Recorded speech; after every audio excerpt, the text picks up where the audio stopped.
Dilarang makan di dalam gelas. 6. Membuang sampah pada tempatnya. 7. Berpakaian rapi. 8. Berbicara dan sopan. 9. Budaya tabik. 10. Dilarang mengganggu teman.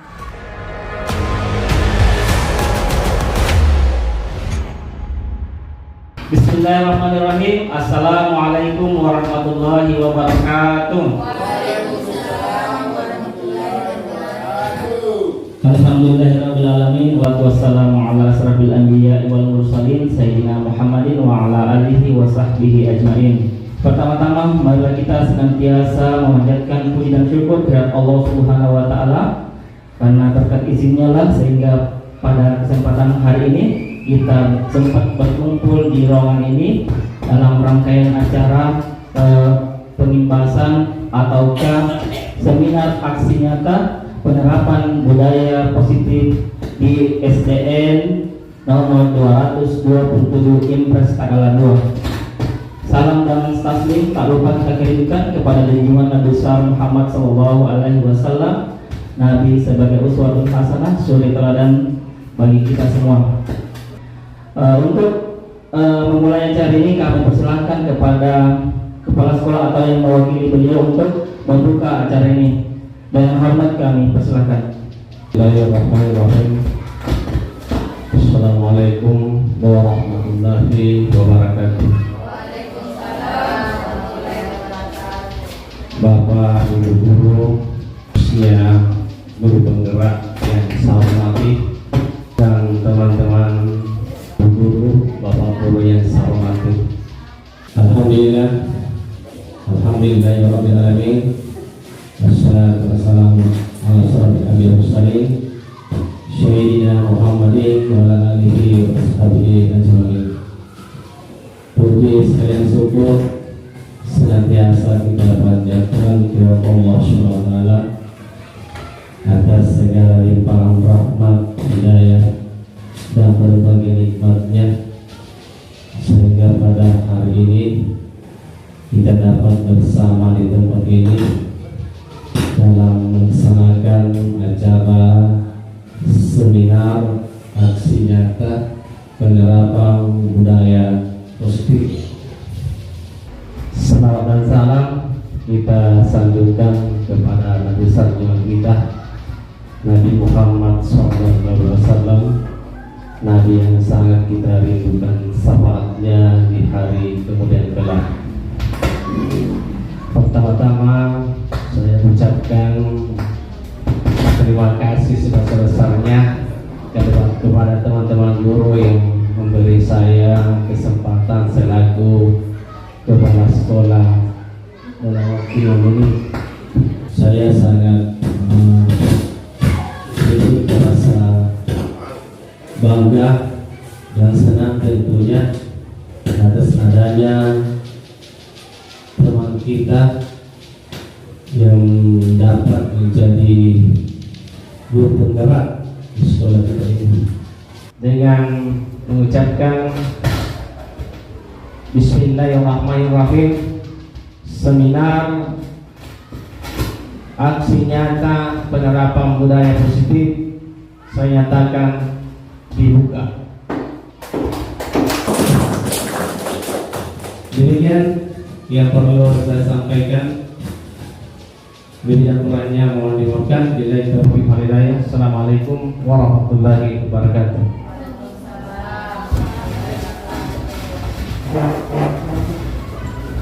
Baik Bapak Ibu yang kami hormati, demikianlah tadi sambutan sekaligus membuka acara seminar aksi nyata penerapan budaya positif di SDN nomor 227 Impres tanggal 2 dan SDN nomor 24 Impres tanggal 2. Baik Bapak Ibu yang kami hormati, kita langsung saja masuk di materi. Jadi alhamdulillah hari ini seminar ini ada dua narasumber. Yang pertama saya sendiri dan yang kedua Ibu Dian Indrayani. Untuk menggunakan waktu sebaik mungkin kami persilakan kepada Ibu Dian untuk menyampaikan materinya. Ya, dengan hormat kami persilakan. Bismillahirrahmanirrahim. Assalamualaikum warahmatullahi wabarakatuh.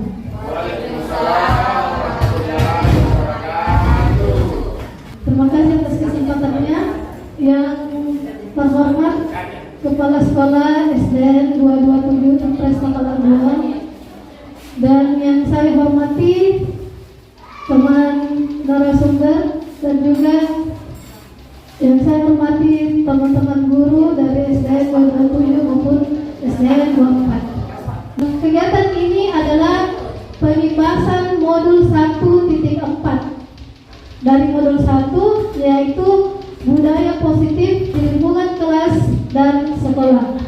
Namun latar belakang dari budaya positif ini adalah karena suasana positif sangat mendukung dalam menciptakan pembelajaran yang kondusif. Karena dengan suasana positif dapat menciptakan pembelajaran yang menyenangkan, sehingga proses pembelajaran dapat berjalan baik tanpa adanya suatu beban. Suasana positif ini juga akan menjadi dasar untuk memenuhi potensi murid secara penuh, sehingga membuat siswa nyaman dalam belajar. Budaya positif ini adalah nilai-nilai, keyakinan-keyakinan, dan terwujud dalam kebiasaan-kebiasaan di sekolah yang berpihak pada murid, agar murid dapat berkembang menjadi pribadi yang kritis, penuh hormat, dan bertanggung jawab. Jadi dengan diterapkannya berbagai budaya positif di sekolah maupun di kelas, diharapkan beberapa hal ini dapat tercapai dengan baik. Adapun bagiannya yang pertama itu disiplin positif. Mungkin teman-teman bertanya, apakah sudah biasa mendengar kata disiplin positif? Jadi disiplin positif ini merupakan suatu cara penerapan disiplin tanpa kekerasan dan ancaman, yang dalam praktiknya melibatkan komunikasi tentang perilaku yang efektif antara orang tua dan anak.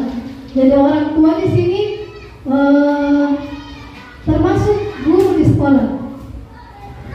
Nah, dalam penerapan disiplin positif ini, anak diajarkan untuk memahami konsekuensi dari perilaku mereka. Nah, selain itu, disiplin positif juga mengajarkan anak tanggung jawab serta rasa hormat dalam berinteraksi dengan lingkungannya. Dan disiplin positif juga merupakan salah satu penerapan disiplin yang bertujuan untuk menumbuhkan kesadaran serta memberdayakan anak untuk melakukan sesuatu tanpa sogokan, ancaman, maupun hukuman. Jadi penerapan disiplin positif ini mengedepankan kenyamanan anak. Jadi ancaman, hukuman, maupun sogokan ini sebagai pilihan terakhir. Kalau perlu tidak dilakukan.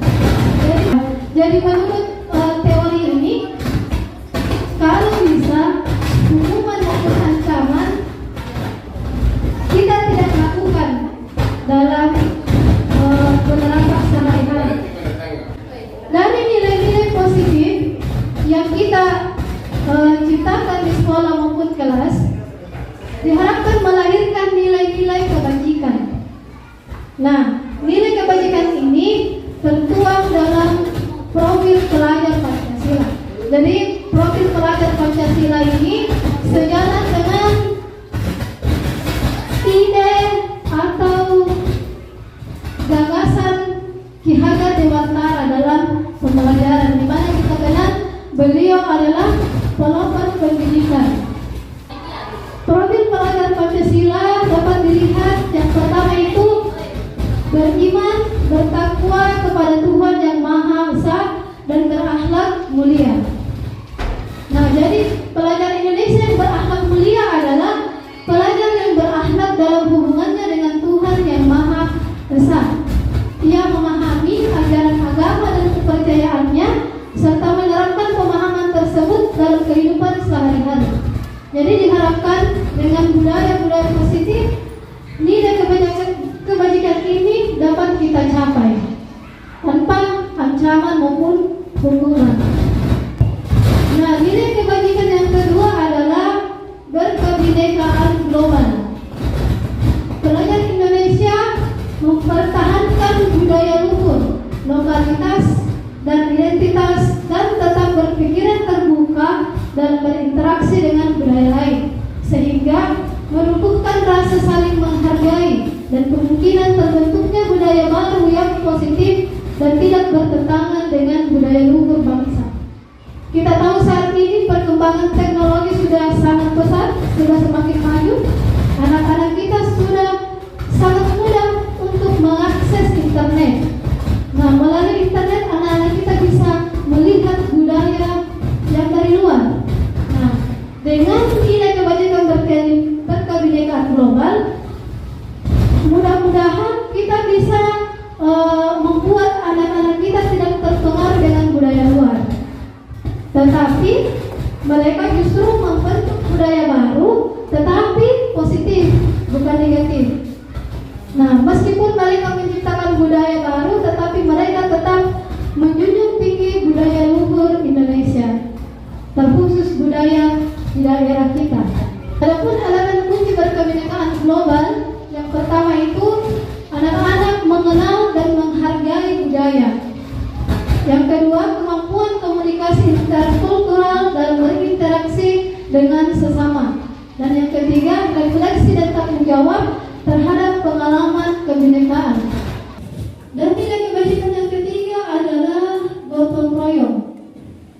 Pelajar Indonesia memiliki kemampuan untuk bergotong royong, yaitu kemampuan untuk melakukan kegiatan secara bersama-sama dengan sukarela agar kegiatan yang dikerjakan dapat berjalan lancar, mudah, dan ringan. Mungkin kita tidak sadari, biasanya kita kalau anak-anak diberikan arahan untuk misalnya di rumah, pergi ke kita bawa pergi belikan sampo di sebelah, nanti kasih uang.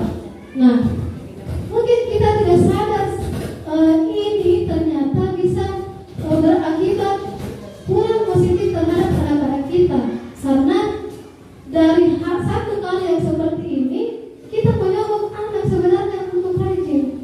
Nah, inilah akibatnya nanti kalau kita tidak sogok anak kita, dia tidak akan membantu kita lagi, akan susah untuk membantu kita. Dan nilai kebajikan yang keempat yang terkandung dalam profil pelajar Pancasila yaitu mandiri. Yang mana dikatakan pelajar mandiri, yaitu pelajar yang bertanggung jawab atas proses dan hasil belajarnya. Mungkin saat ini masalah yang kita hadapi, kadang anak-anak kita tidak mengerjakan tugasnya. Dikasih misalnya tugas di rumah, sampai di sekolah tidak dikerjakan, ditanya di sekolah tidak dikerjakan. Itu artinya berarti mereka tidak memiliki rasa tanggung jawab terhadap diri mereka maupun hasil belajar mereka. Dan yang terakhir, bernalar kritis. Pelajar yang bernalar kritis yaitu mampu secara objektif memproses informasi baik kualitatif maupun kuantitatif. Mereka membangun keterkaitan antara berbagai informasi, menganalisis informasi, mengevaluasi, dan menyimpulkannya. Dan yang keenam, kreatif. Pelajar yang kreatif mampu memodifikasi dan menghasilkan sesuatu yang orisinal, bermakna, bermanfaat, dan berdampak. Nah, selanjutnya ada teori motivasi perilaku manusia. Motivasi, ada motivasi eksternal dan juga motivasi internal. Motivasi eksternal berarti motivasi yang berasal dari luar diri. Nah, misalnya dari anak berarti dari orang lain atau dari lingkungannya. Berarti itu adalah motivasi eksternal. Kenapa dia rajin membaca? Karena dia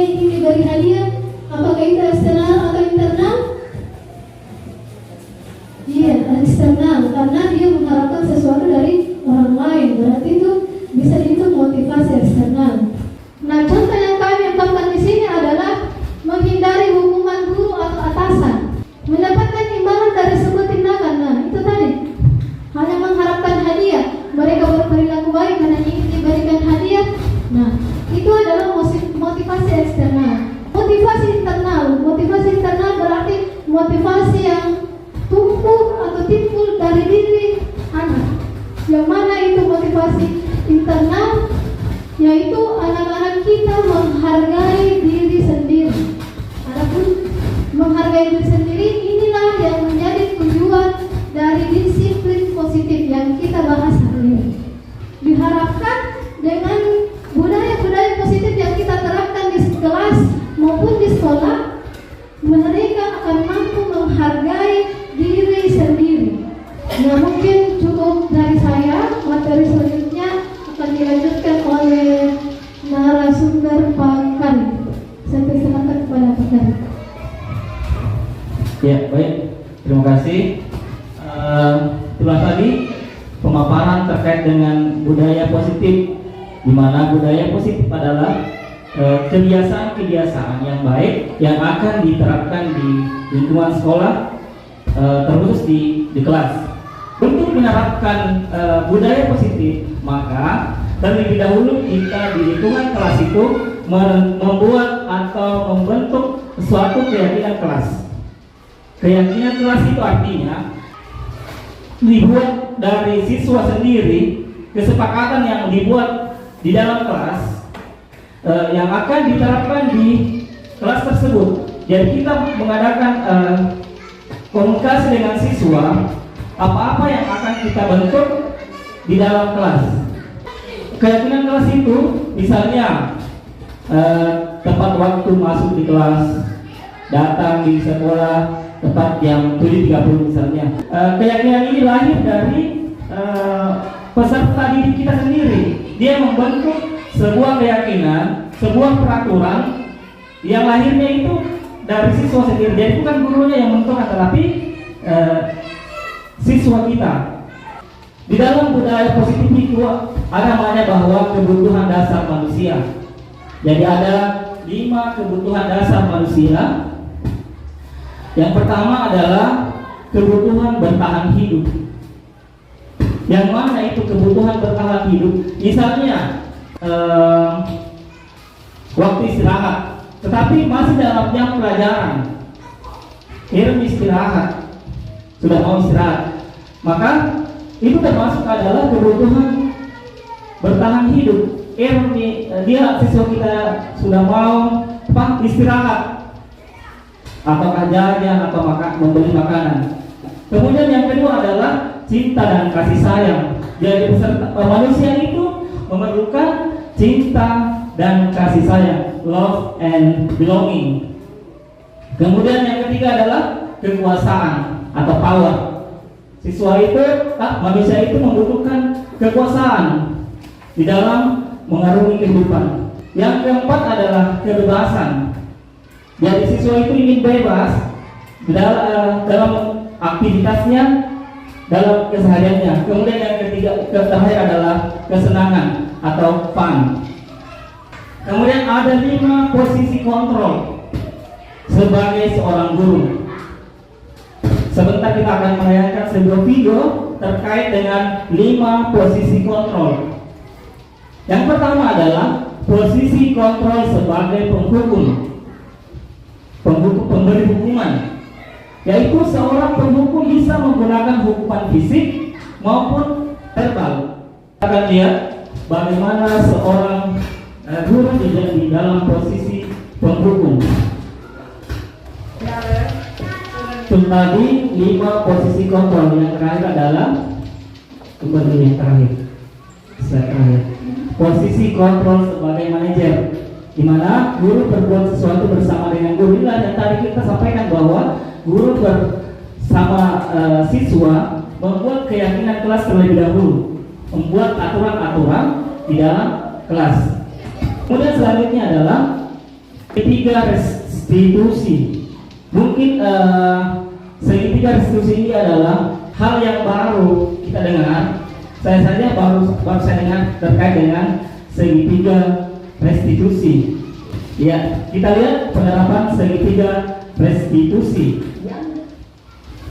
Ya, tadi contoh video penayangan terkait dengan segitiga restitusi. Pertama adalah menstabilkan identitas. Bagaimana mengkondisikan identitas atau masalah yang terjadi di peserta didik kita. Yang pertama, contoh kalimatnya adalah berbuat salah itu tidak apa-apa. Tidak ada manusia yang sempurna. Jadi bagaimana menstabilkan suasana, menstabilkan identitas masalah yang dilaksanakan oleh anak didik kita. Yang kedua adalah validasi tindakan yang salah. Jadi memvalidasi tindakan-tindakan yang terjadi di siswa tersebut. Contoh kalimatnya adalah, padahal kamu bisa melakukan yang lebih buruk dari ini ya. Jadi bagaimana kita memvalidasi kesalahan-kesalahan yang ada yang terjadi di anak didik kita. Yang kedua adalah, kamu pasti punya alasan mengapa melakukan hal itu. Kemudian kamu patut bangga terhadap dirimu sendiri karena kamu telah melindungi sesuatu yang penting buatmu. Dan yang keempat adalah, kamu boleh mempertahankan sikap ini, tapi kamu harus menambah sikap baru. Itu adalah validasi tindakan-tindakan yang salah. Kemudian yang ketiga adalah menanyakan keyakinan. Dari keyakinan-keyakinan yang kita telah buat sebelumnya di dalam kelas, maka setelah terjadi kesalahan itu kita menampilkan kembali atau mengingatkan kembali terkait dengan keyakinan kelas yang telah kita buat sebelumnya. Mungkin cukup sekian materi kita hari ini. Selanjutnya adalah sesi tanya jawab. Kami persilakan kepada teman-teman untuk kita sama-sama berdiskusi tentang materi yang tadi. Siapa tahu ada pertanyaan atau tanggapan atau saran-saran dari teman-teman, kami persilakan.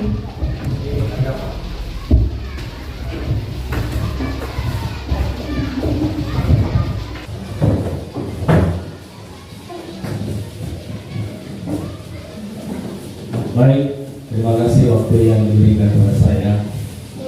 Jadi setelah saya menyimak paparan materi terkait dengan penerapan budaya positif, ini kayaknya kurang lebih sama dengan penerapan pembelajaran pakem,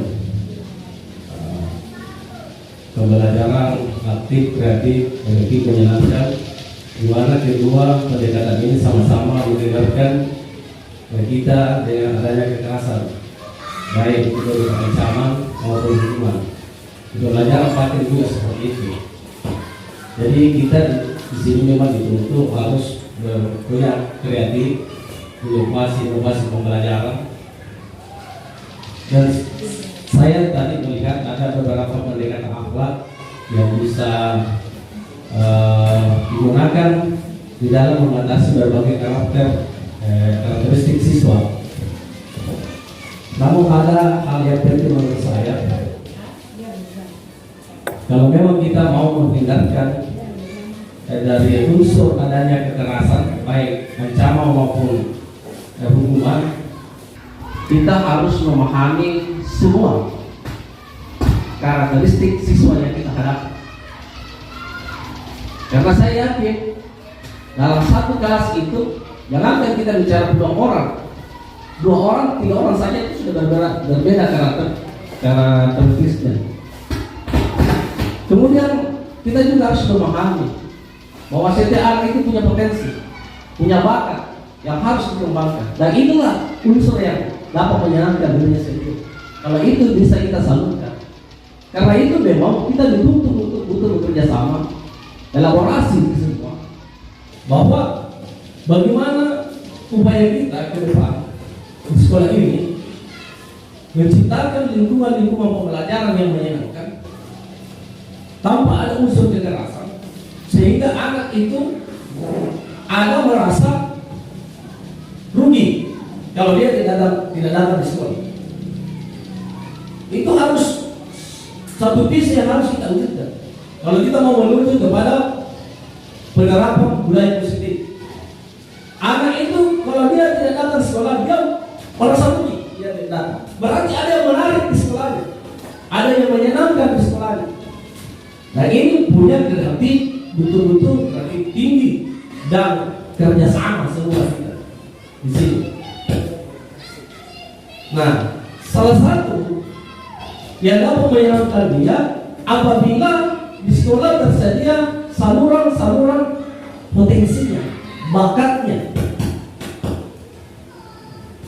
Itu juga saya yakini bisa mengubah karakteristiknya dari karakteristik kebiasaannya selalu berbuat salah, selalu keras, tapi dengan adanya sarana-sarana saluran potensi dan bakatnya sesuai dengan apa yang diinginkan, saya yakin hal itu bisa berubah. Nah, tadi ada itu 5 posisi apa tadi itu perilaku ya, posisi kontrol ya. Saya tadi adegan drama itu ada pada level tingkat SLTA. Saya tadi menyimak bagaimana dulu menghadapi berbagai karakteristik siswa. Walaupun siswanya tadi itu tertuji, tapi dengan karakter yang berbeda ditampilkan. Berarti kita di sini dulu dituntut mampu mengatasi berbagai karakteristik siswa yang ada di sekolah kita.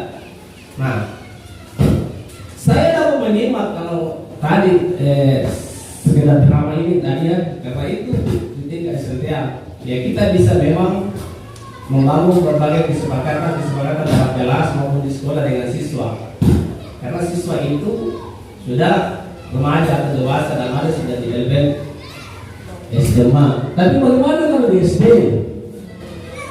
Seharusnya kita mencari sampel-sampel atau sekelas agama yang tingkat sekolah dasar, sehingga betul-betul kita bisa meniru langsung.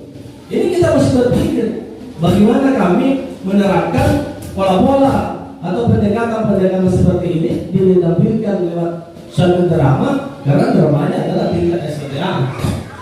Saya rasa itu. Ini tantangan kita di depan. Kalau bisa ada drama yang khusus untuk tingkat sekolah dasar. Bagaimana mengatasi anak-anak seperti itu? Saya rasa itu. Terima kasih. Ya, terima kasih atas tanggapan dari Pak Tutu. Jadi kemarin itu kami juga diberikan tugas melaksanakan restitusi untuk memperbaiki masalah dengan 2 kasus. Saya pribadi kasus yang pertama itu kasus yang tadi yang memukul teman, dan yang kedua kasusnya itu untuk mengatasi anak yang lupa membawa buku tulisnya, alias membawa buku tulis tidak sesuai dengan jadwal. Nah, alhamdulillah kemarin saya benar-benar melakukan proses restitusi kepada kedua anak ini tanpa rekayasa dan juga tanpa rencana. Jadi saya hanya menyediakan list pertanyaan, kemudian saya lakukan kepada anak tersebut. Saya akan memperlihatkan kegiatan restitusi yang sudah saya lakukan terhadap 2 siswa. Mungkin teman-teman bisa diamati dan disimak video yang akan saya tampilkan. Dan saya perlu tekankan bahwa pada saat kegiatan ini saya tidak menuntut siswa untuk mengatakan apa yang harus dia katakan. Ini murni apa yang ada di pikiran mereka ketika saya mengajukan pertanyaan. Mungkin masih ada teman-teman?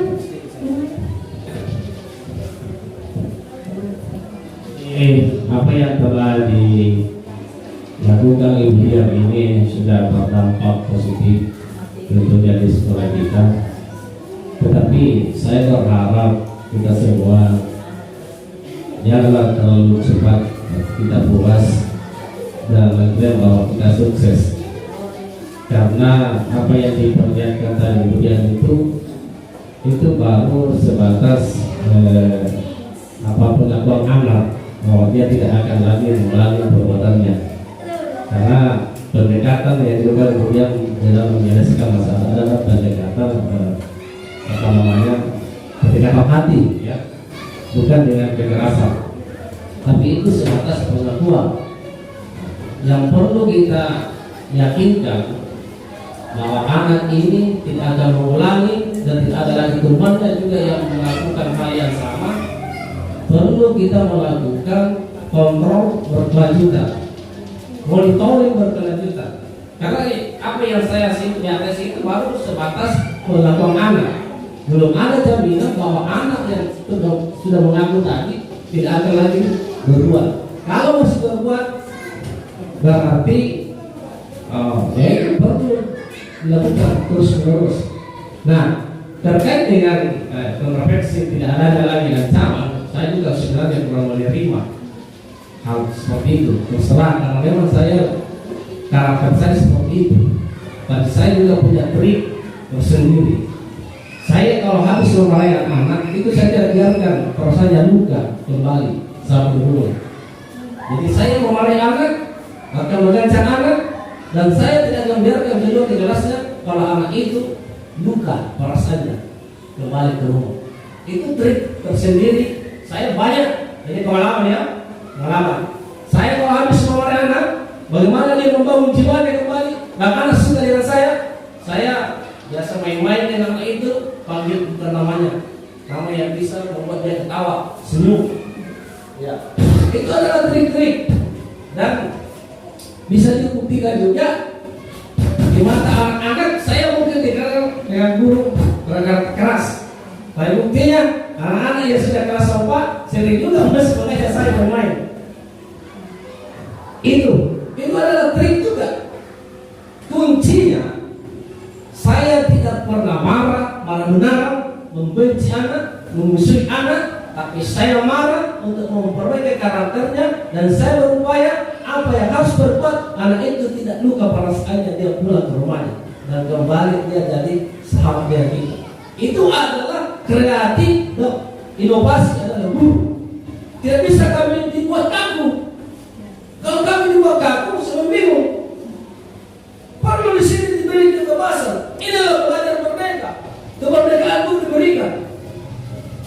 Tapi itu saya punya pesan, memarahi anak, jangan biarkan anak keluar kelas, dia adalah kena luka kembali ke rumahnya. Itu, terima kasih.